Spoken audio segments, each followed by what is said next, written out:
yourself, and like when you solve it yourself, how they're seeing you, then you can solve it in the other play. So like, I don't know, like think back to a game where like you just literally couldn't be successful.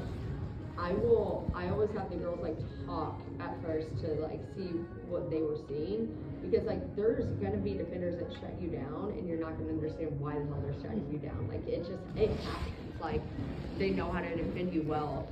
But then if you think about it, they're like, okay, they were just taking away my left foot. They knew that that's my strong foot. If I just approach them with my right foot, I can still cut it back to my left foot and be successful. But like you seeing that, then you're and like acknowledging that, then you're able to actually do it in the flow of game without having to be coached, because you just coach yourself.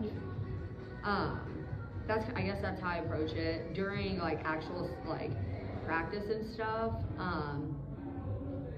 I'm big on like, I like a high press style, so like we try to build out of the back and build forward, but like when we lose it, we're working our ass off to win it back. So like, let me put you under pressure, let me create a turnover, let me win the ball up as high as possible. Because if you win the ball up as high as possible, you don't have to defend deep in your own half. If you don't win the ball up high, so I do ask for each line to defend. So like forwards are first defenders, and like as soon as you lose it, your mentality is like, how can I get this ball back? And so like during sessions and stuff, it's broken down a little bit more of like, here's your expectations, but also like, I want you to have the freedom to do your thing. I just, sometimes, especially forwards, when you're overcoached, you're thinking when you're playing, and then you can't play. Yeah. Like, turn your brain off. I'm gonna give you tidbits to be successful, and then just do your thing. So, like, this is what we like to do. I would love for you to receive it and either look to win the end line and like serve it in, or look to beat her 1v1 and have a shot. But like there's gonna be times where that doesn't work, and so you're gonna have to cut central, and you're gonna have to look for like different ways to get in behind. And up back through, we might have to play direct in a game because they have a super high line, so taking them on is really hard because they're right on us, you know. So just that's kind of like I obviously watch film early, so I know how the team plays, and then adjusting kind of from there, I guess. Formation wise, I think it's all personnel. Like this year we ended at a 3-5-2 because our two front runners needed somebody to help them. Will we stay in it? I don't know. We might go to a 4-4-2. We were the third best team at scoring, but we let in the 10th most goals. So we need to solve some things defensively. Actually, it was more midfield defensively.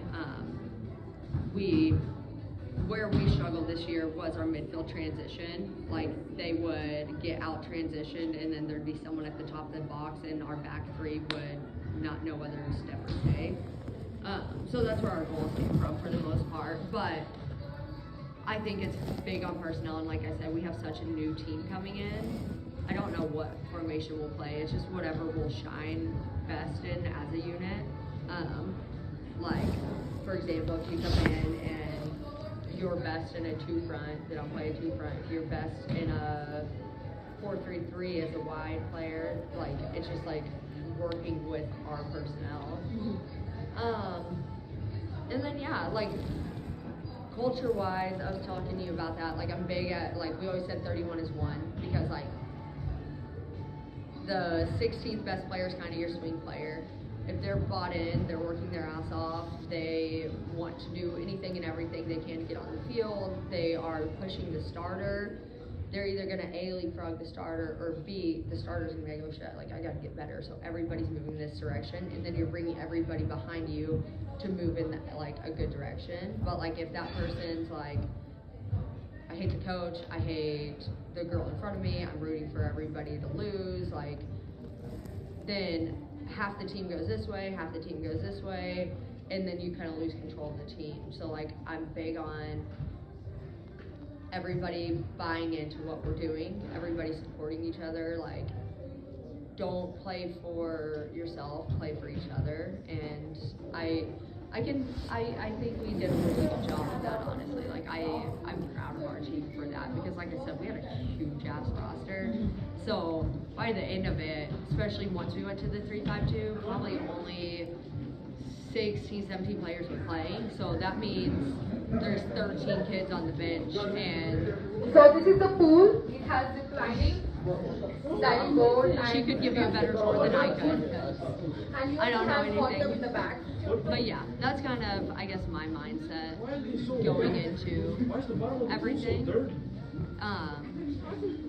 And then yeah, my goal is to compete at the national level here. I like to win games.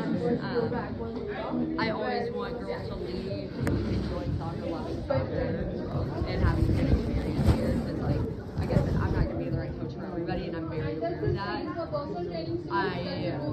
But I do think, If you want to do your personal and you're workout a trailer, then that's coach, they're the most important And it's open person as in your a life.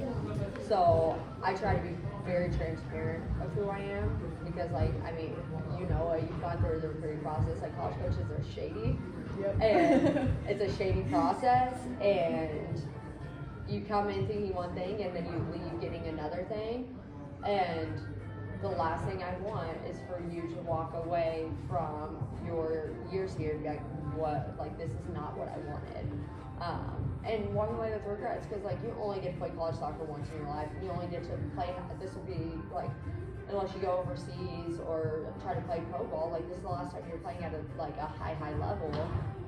I don't want you to walk away with any regrets with me and with our team. So, again, I try to be as transparent as I can of who I am. Like, I am, like, very much like, I'm gonna push you. I mean, you see how I am as a player, I guess. Like, I'm fucking intense. I don't know. There's no other way to say it. Like, I'm intense and I'm balls to the wall and I'm competitive but I'm also I enjoy the shit out of it. Mm-hmm. So, like, I'm fun, I'm energetic. But I'm big on body language. Like, I hate bad body language more than anything.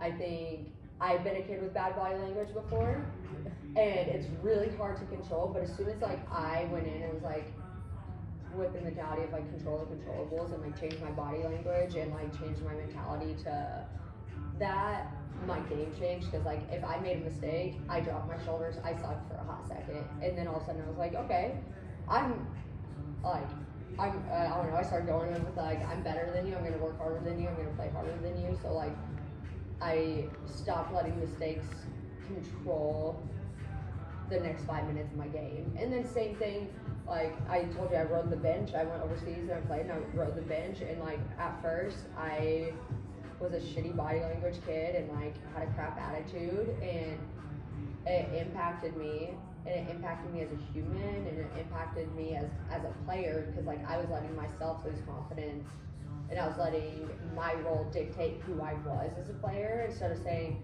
I don't give a crap of what my role is. Nothing changes. I'm going to come and work my butt off. I'm going to come in and do extra. I'm going to do anything and everything I can to become the best player I can be. And I ended up winning like a start job by the end of the season.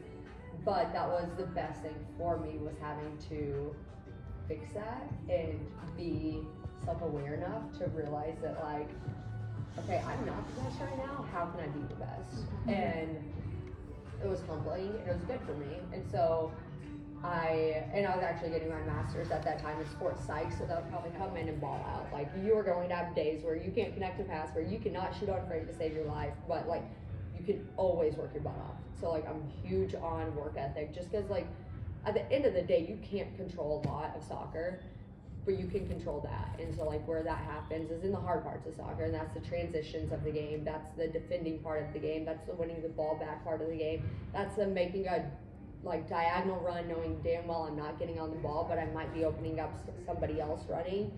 It's doing the hard parts when it's not fun.